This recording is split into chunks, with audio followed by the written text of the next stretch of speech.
Probably, if nothing else, that I just think if we could use a little bit of time today to talk about what does the individual do to navigate this, because it's a trauma and it's a tragedy, and so you're going to experience that there is lots of folks after this happened that I sort of hung out with or talked with.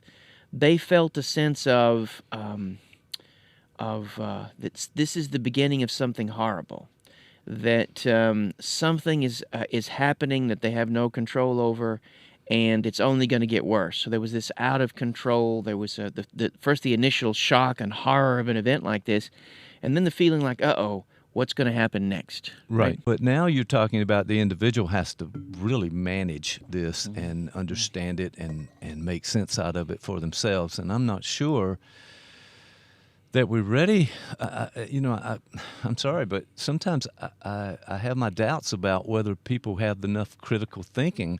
We got to get education up. We got to get self-reflection to where it's a point where you can understand the trauma that's coming in and meet it with some sort of humanistic and a response that helps people survive and learn from things. The first step, I think, for the individual, and all of us to some degree have been affected by this.